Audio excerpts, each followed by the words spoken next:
Well, welcome everyone to the second training that we are having for English as a second language. This one will be dealing with how to begin and conduct an English as a second language class during the Sunday school hour, Bible ESL, if you will. Again, my name is Nell Green. I serve as field personnel with the Cooperative Baptist Fellowship. I serve with the Internationals Cluster. And your field personnel that serve with that cluster, we minister to the diaspora, anybody who's living in a host country and not their country of origin. You have field personnel in North America, in Europe, and in North Africa doing that type of work. I'd like to introduce you to our presenter today. Glenda Reece is the interim minister to internationals at Forest Hills Baptist Church in Raleigh, North Carolina. And has years of experience in teaching English as a second language.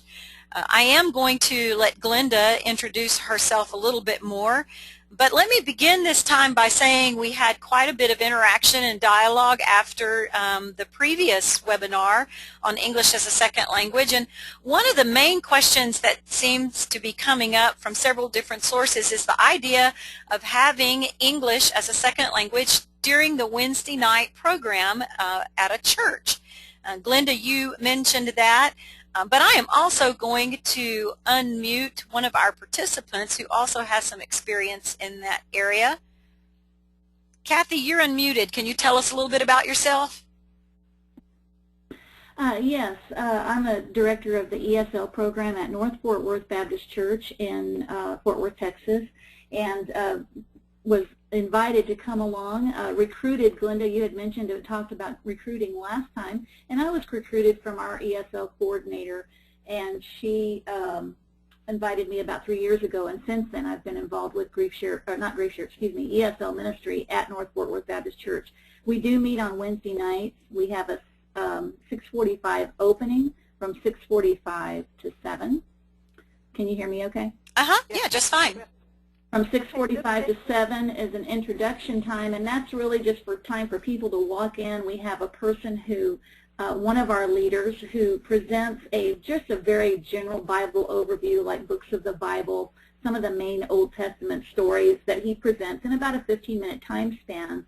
And most of our students are there at 6:45, but we do, because cultural differences, we have some people that come in and are there by 7. The goal is to get everybody there by 7.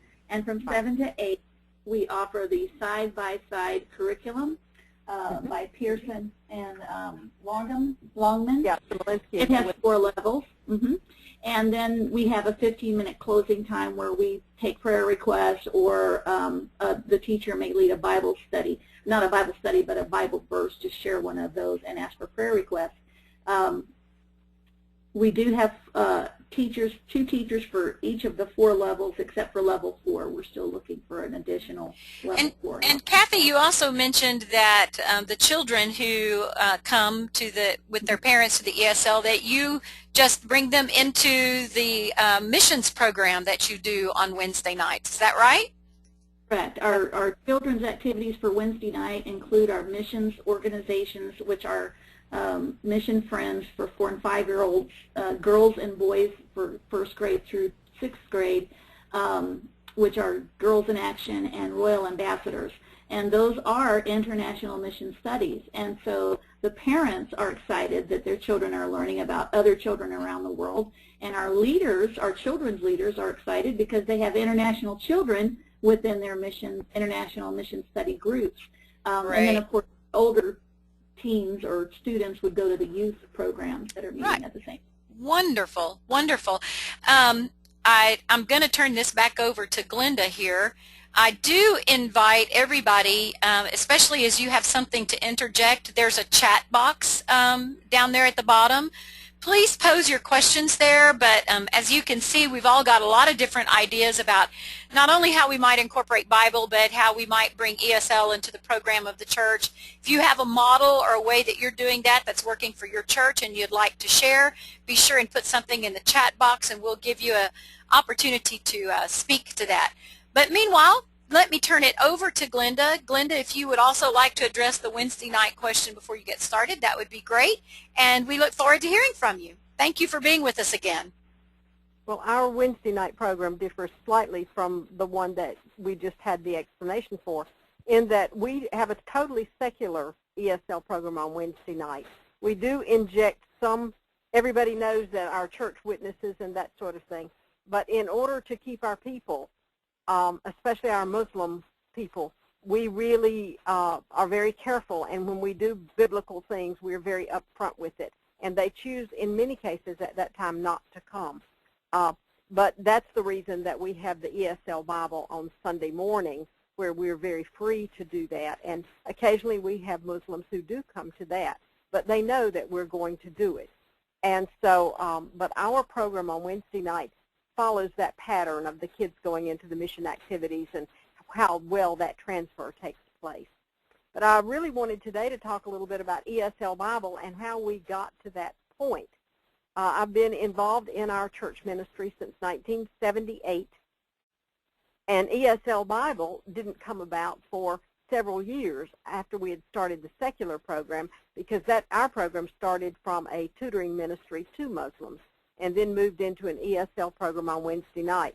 And then our missionary decided that she was going to start an ESL Bible on Sunday morning, and she did, and it grew, but it never has grown hugely.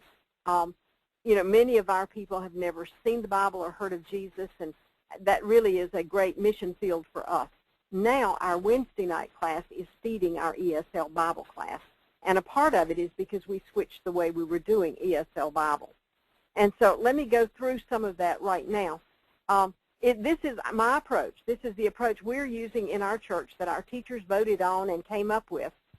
And I really want you to know that it's a very flexible way that we are doing it, and you're very welcome to make all kinds of changes. I just want to share what we do. At Forest Hills in Raleigh, North Carolina, we have a volunteer ESL Wednesday night and Sunday ESL Bible class. Those are the only two times we meet, but many of our teachers meet students during the week on a different basis, whatever they need. We put ESL first in our ESL Bible name because we found that's what attracts our participants or students. We did have a few complaints some years back when we were saying that we had a Sunday ESL Sunday school class, and but the people complained that it was not a ESL class at all, that it was just a Bible class with the teacher talking all the time. And we had several students that were very angry and made a big point of telling us that, which we found was a real wonderful thing that they did, because we discovered to our dismay that we said one thing and actually were just teaching regular Sunday school. And so when we made a survey to find out what we were and were not doing, it was an eye-opener for everybody, and that's where our change into ESL Bible came. We changed everything, and this is the result. But instead of starting at 9:15 or whatever, we moved the time to instead of starting at 9:30 or 9:45, we moved the time to 9:15, so we would really have the time to teach these lessons.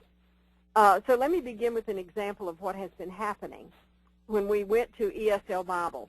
An international visiting scholar attended our regular ESL class on Wednesday evening, and he was under so much pressure to learn English, and he had to go back to his country and teach in English, that he felt a great need for more classes. So he asked about our ESL Bible, and we told him it was similar to our Wednesday night classes, but we used the Bible as our textbook.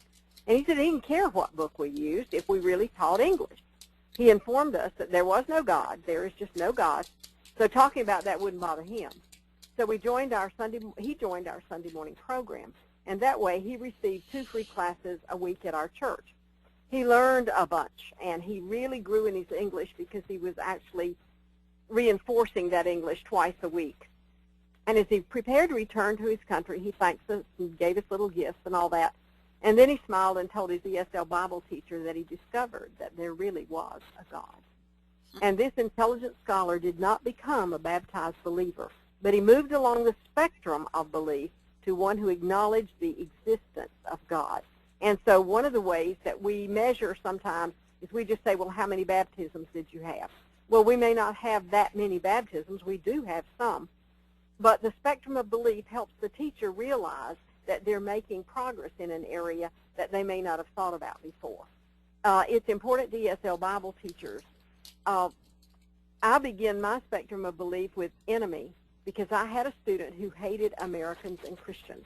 He was very upfront about his hatred for America and his being forced to come here by his country. He was pretty clear. He had to take an English pronunciation class at North Carolina State University, and he ended up in my Tuesday night class at McKimmon Center. And I am a professional, and I do that occasionally. I usually carry cards with me that tell about our free classes at church, and I simply lay them on my desk and tell the students if they're interested, have a family member that needs English or a friend on any level. We teach ESL Bible on Sunday and ESL Secular on Wednesday night, and it's free. So he waited until the end of the class, and he came up and picked up a card and asked me many times if it was really free, and I told him it was. And the next night, he brought 6 young men to that Wednesday night program. They came faithfully every Wednesday. They took some fun trips with us and did a lot of the things that we do during the week, but they never came to ESL Bible. When they had to go back to their country, he came and told me that he no longer hated America, and that he admired and had learned how all religions could live in peace together. And now he knew that would happen, and he wanted that for his country too. So he moved along the spectrum of belief from enemy to friend. And I thought that was a big movement for somebody to do. And it helped me have perspective. What we do when we set up our classes on Wednesday morning, our time frame is very important to us, because our teachers were adamant they did not want time taken from their Bible lessons. And so we agreed with that, started early. And so part 1 starts at 9:15 in the morning, and we have 20 minutes. And we just think it works for us.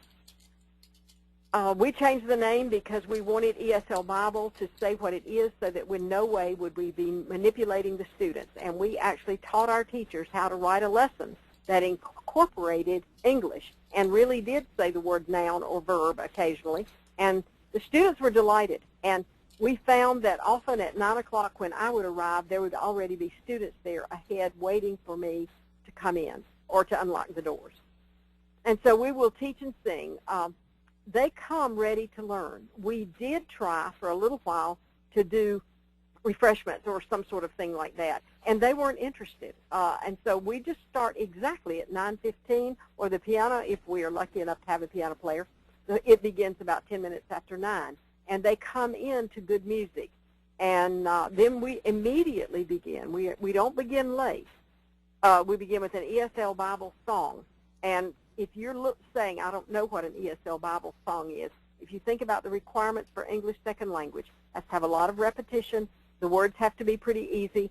And what we really want them to do is to hide the words of the Bible and the words of the hymns and choruses in their hearts and let them hum that. And that way the Holy Spirit has an open door to work. And so that's our basis for doing all this. The song and chant time of our class sometimes just teaches a song, including vocabulary and pronunciation. And we want the students to learn Christian songs so they can hum the tunes and have a lot of joy. We can use recorded music, but we don't want any dead or wasted time, and we start on time. This is what came out of the about 4 years of doing Bible verse chants. I was asked, actually, and I decided it was a good idea to put all of these things that I had done into a Bible verse chant book. And it really is a student and a teacher's manual. And this is the one. I'll introduce you to it. As far as I know, it's the only one on the market, and you can get it from Amazon. And it's teacher-made material, so I did it, and I think pedagogically correct. And one example in there is I chose Proverbs because almost every country accepts that. Now, if you work only with Hispanic students, you may think that there's no reason to be so careful about the way you teach. But we work with many, many atheists and Muslim students. And so because of that, we choose material fairly carefully because we want to keep them. And if you will look at this verse here, it is not good to have zeal without knowledge, nor to be hasty and miss the way. A man's own folly ruins his life, but his heart rages against the Lord. And here you see the first linking rule. And we teach the rules to the teachers as we teach them to the students. And this is a Y and W glide rule, and where you see the little Y here for zeal. And if you'll say zeal, you'll find that you're actually putting the Y in, or ruin, that is the W, and they have a hard time saying these words because nobody taught them about a Y or a W glide. And so I have chose that. That's one of the linking rules in the book. And since they see the rule and the teacher sees the rule, then it's not a question of you have to make up rules because you don't really need to. But at the very bottom of that page, then you see what we call bubbles. It is not good to have zeal without knowledge.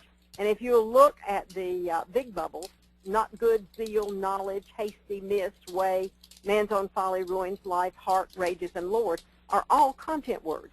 And we hold them longer in English.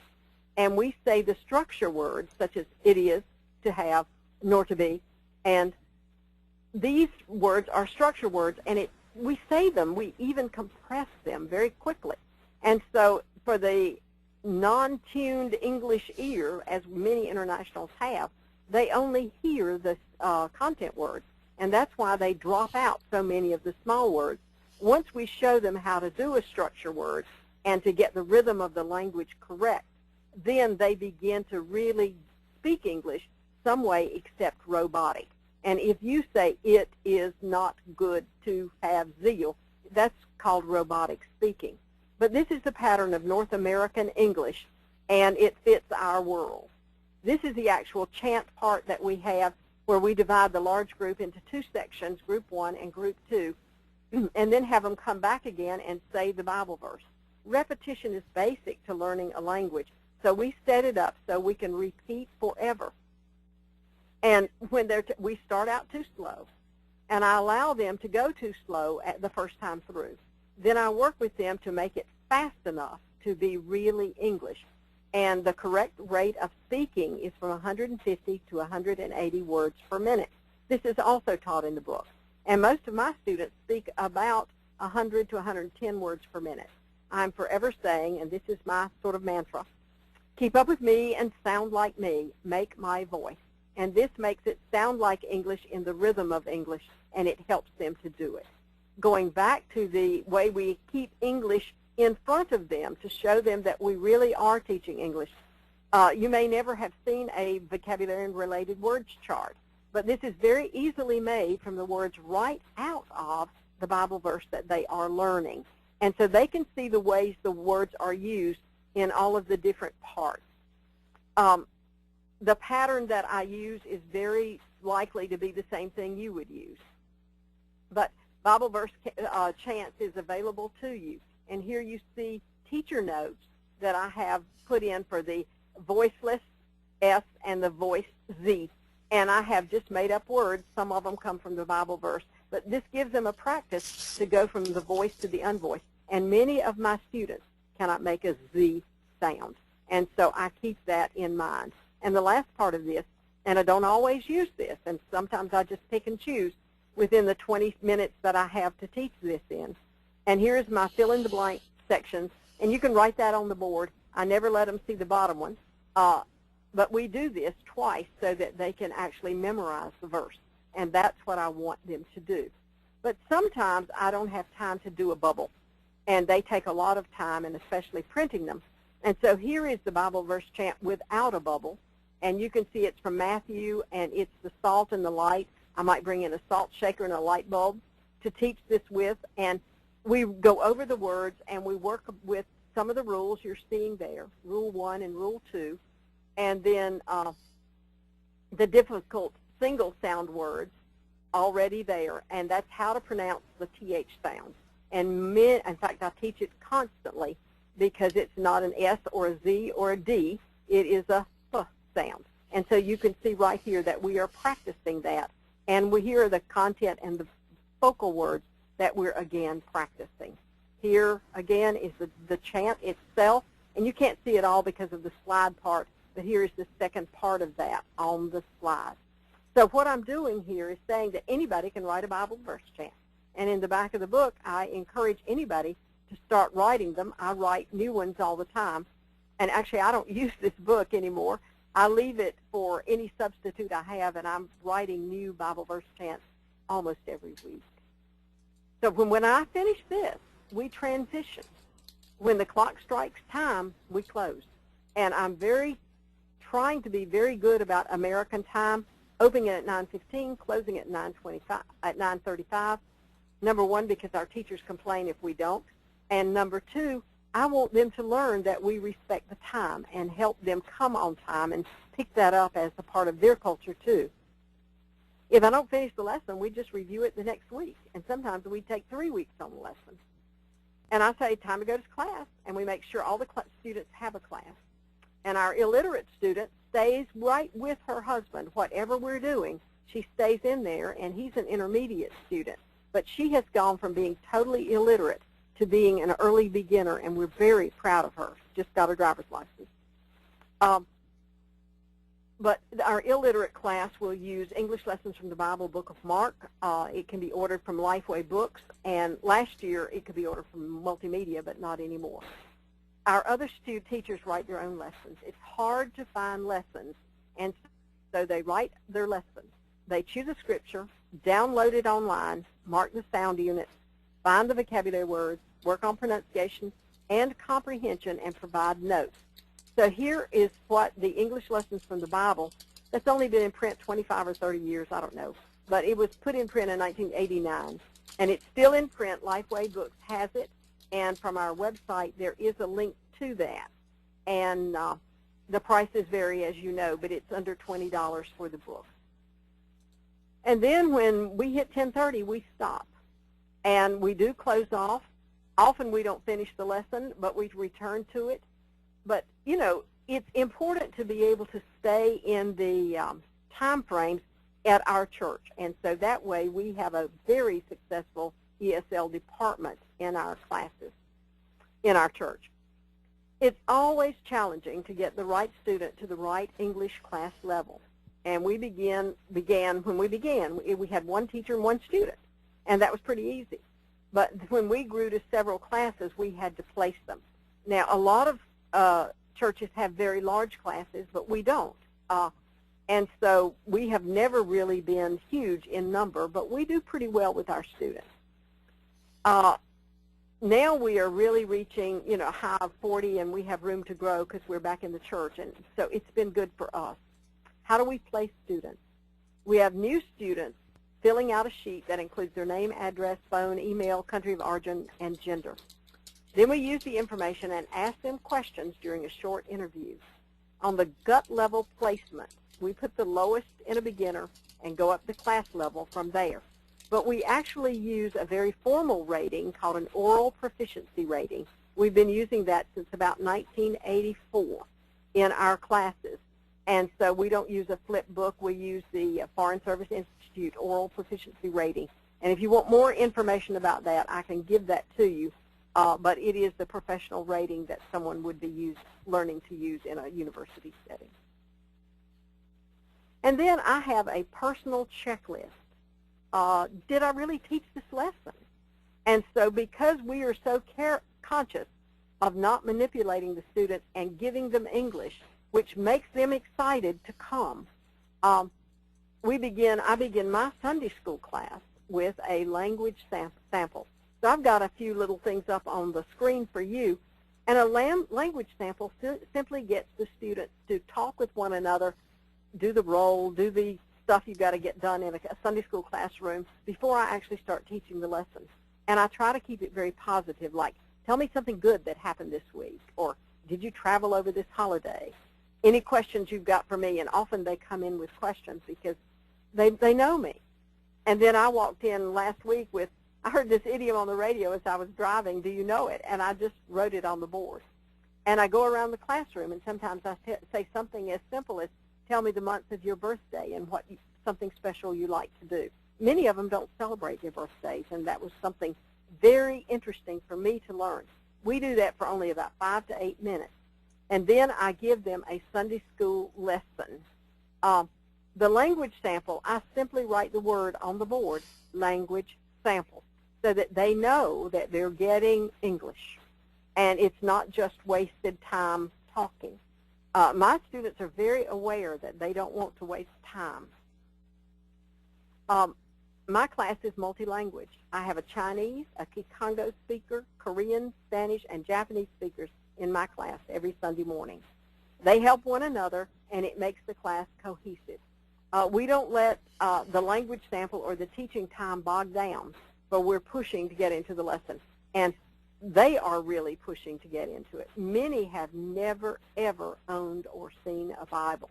So we buy bilingual Bibles, NIV version, in their languages if we can get them. On my personal checklist, did I do the attendance? Have I introduced the lesson? Now, I quarterly read my lesson, and I model the pronunciation and voice quality, answer questions, pronounce the hard words. So choral reading is one of the most important things that I do as a teacher. And so in doing choral reading,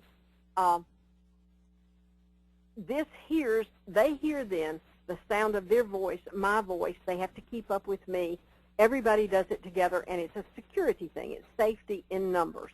So whatever you're doing, you need to have them chorally reading. You know, you can have their mouth running 35 to 50 minutes of an hour class, them everything, and then have them doing some of the reading too. It also builds stamina in English to chorally read, plus they're reading the Bible, and that's a big deal. So I do vocabulary words, I choose the words, and then they have to tell me which ones they really don't know. But they add to it so many times. And then I have a section called notes. So let me go on to the next part of this. I go over the questions if I have time. And at the end, we chorally read the lesson again. They leave there having read the lesson as they get ready then to pack up and leave the room. And I check myself that I've used terms like voice quality or sound units or single sound pronunciation or nouns or verbs, whatever it might be. And I want to share with you a class that I have actually taught. Now, all of the Bible the Bible passage is not listed here, but, you know, I'm on slides, so I'm doing the best I can. But here I have verses 1 through 5. I simply download this from the New International Version and change the font and the spacing so it's easy for them to read. I read the verse aloud sometimes. Now I'm having them chorally read with me.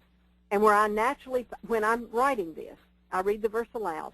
And where I naturally pause, I add that slash mark to separate the sound units. This helps the student to learn to read, linking all the words within the sound unit. I do not give them anything without a sound unit marking, even for our fluency classes. I read the phrase, then they can read it linking all the words correctly. Many students from beginner to fluent, including some of the most fluent businessmen I've taught, simply read one word at a time. They do not link and they don't comprehend well because they're not. And that comprehension is almost immediate at this level if you will put the sound unit marks in. And you teach yourself to mark the lessons that you teach. And if you said the Pledge of Allegiance to yourself, you would find that all Americans make the same pauses by inherently knowing where to take a short breath or a quick breath. You can call these breath pauses, you can call them sound units, you can call them word units. They're called many, many things. I call them sound units. I learned that in 1980, so I've never changed what I have said. But they have many names. But if you'll practice this, your students will learn much quicker and you will see some definite results. The vocabulary section for this is I've printed right there. It's exactly what I have already used. And you see the picture I downloaded from Google on Jesus coming in, on Palm Sunday. This evidently was a Palm Sunday lesson. And it helps with the vocabulary. They had a lot of questions about donkeys and mules and things like that in my class. And they added a few words to this. But then because I always want to hit the bright students, and especially in a multi-level class, I added the vocabulary expansion here for the word branch. And I use idioms. I look for funny uses of words. Branch is a very old word in the English language. Has many meanings and idioms. And I use this vocabulary expansion with all levels of English. I just branched off the lesson a little for this verse. Many people spread their cloaks on the road while others spread branches they had cut in the field. And it makes the students aware they're getting English, but then they learn more. And sometimes I've had students say to me, I really love the idioms you put in the class, or you show me how a word can be used in many ways, and I can understand English when people talk to me better. Here's some of the questions I made up for this particular lesson, so you can see very quickly that they are there. It's the last thing I do. By the time we get through comprehension and talking about the lesson, we've answered the questions. And so I don't formally go through that unless I just have time. They love the notes section because my students come to me with no scenario of the Bible. They do not know that Jesus died 2,000 years ago. They do not know that the Romans were the conquerors and that the Jews were living in a land of conquerors. They don't know who Pilate was for sure. They don't know who Herod was. And so a lot of my teaching has to do with what about Jesus and simple things that maybe people know in middle school, but they certainly do not know. My students have never heard this at all. And so since they don't know it, my notes section for them is one of the most fascinating parts and gets a lot of conversation and I use maps. I have maps in my Sunday school room, and I like that a lot. I'll continue showing you the notes section.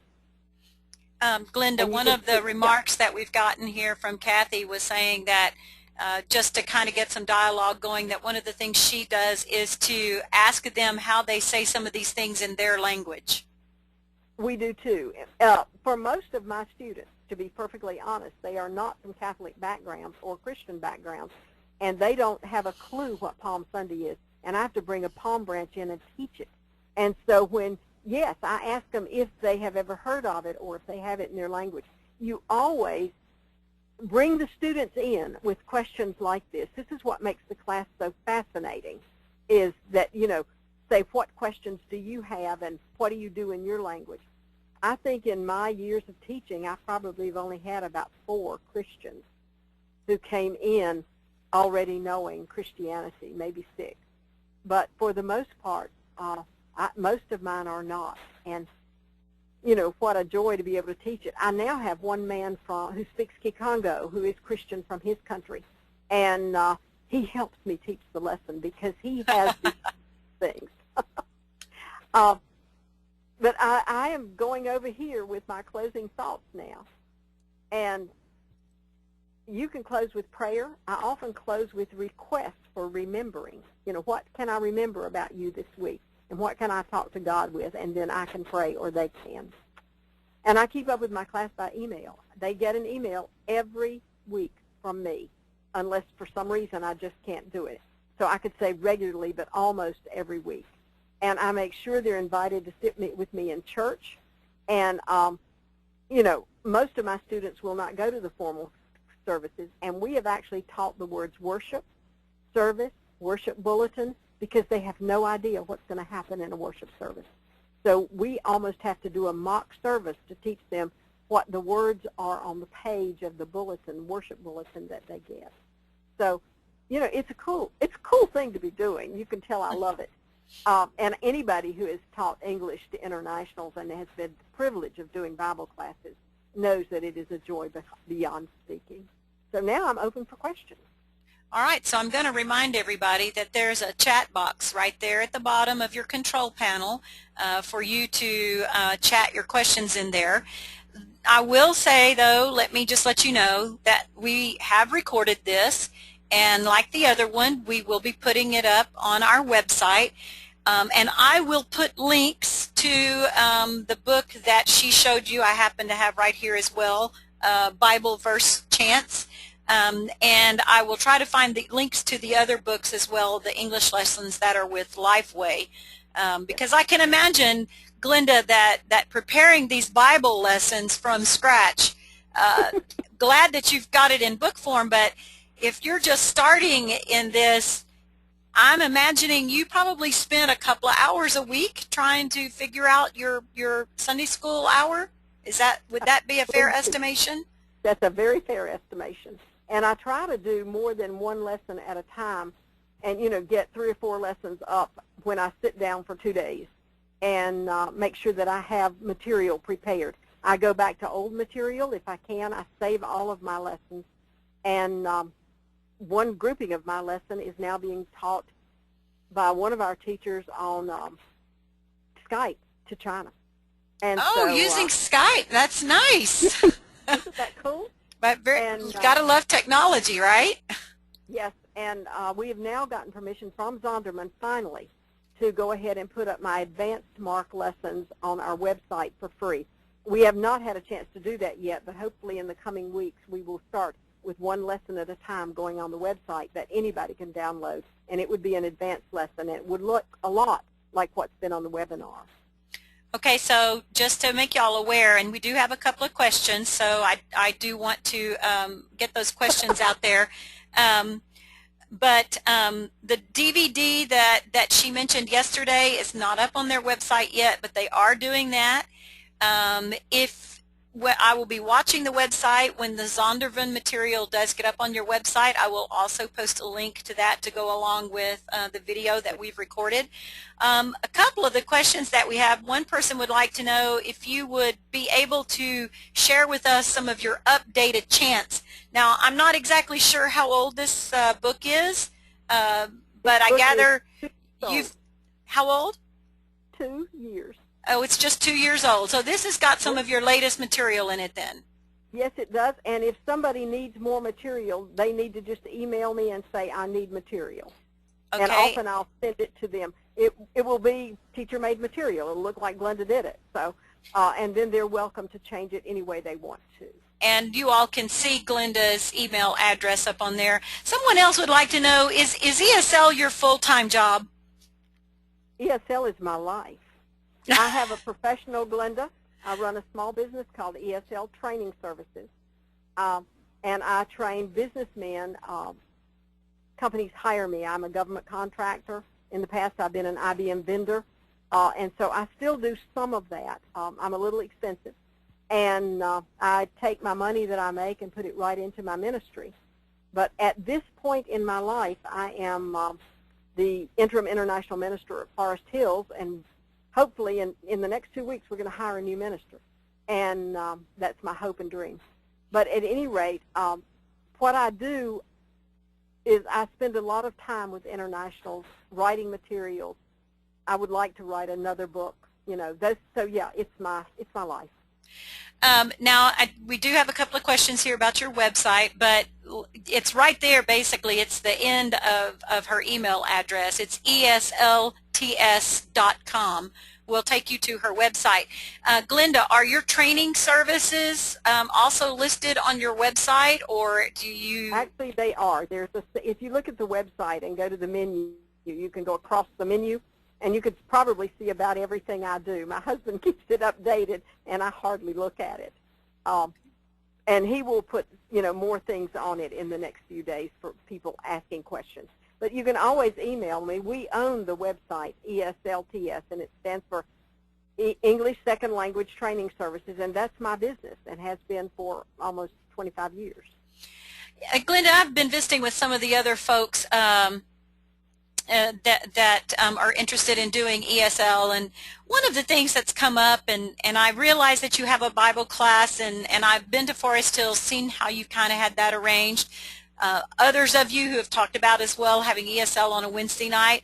How about your church members as you began to do ESL and began to bring some pretty significant diversity into your church?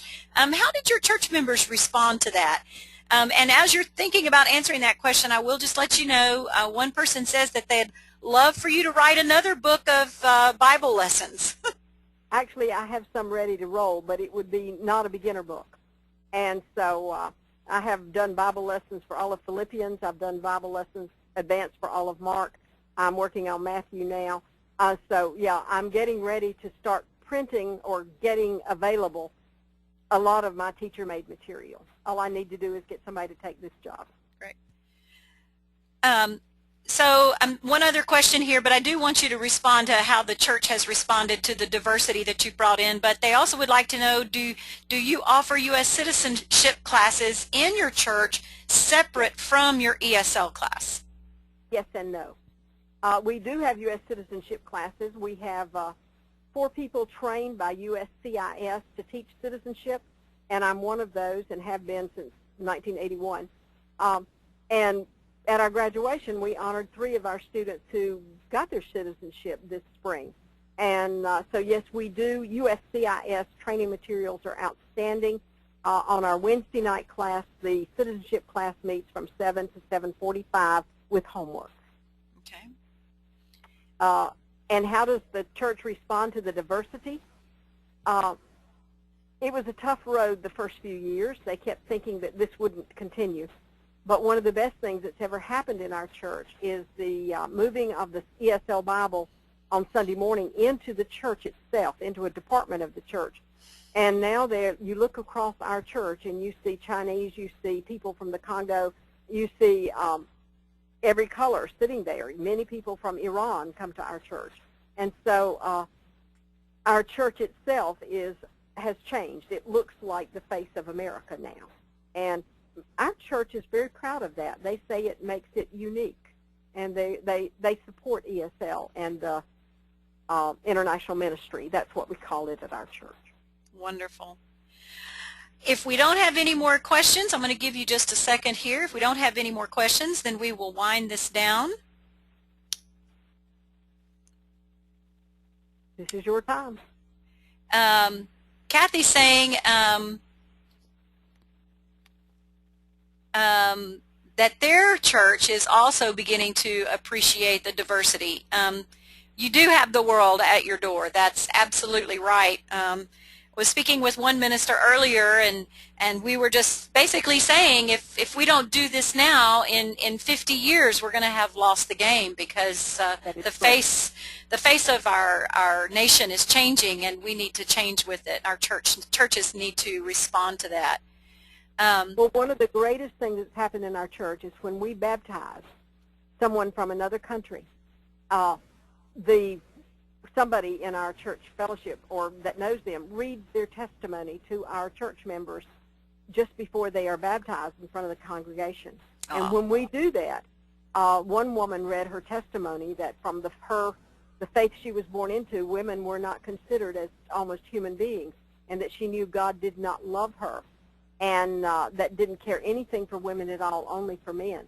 And only when she came to us in the U.S. did she find out that God loved women too, and that she wanted a God that loved her too, and she is a baptized Christian.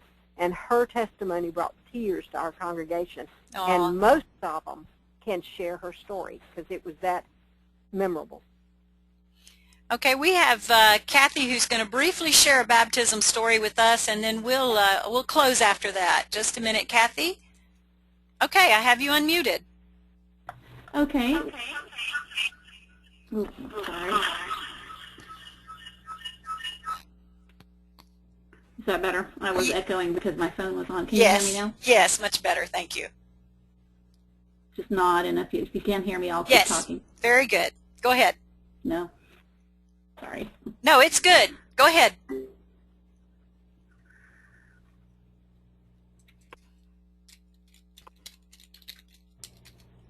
Go ahead, Kathy.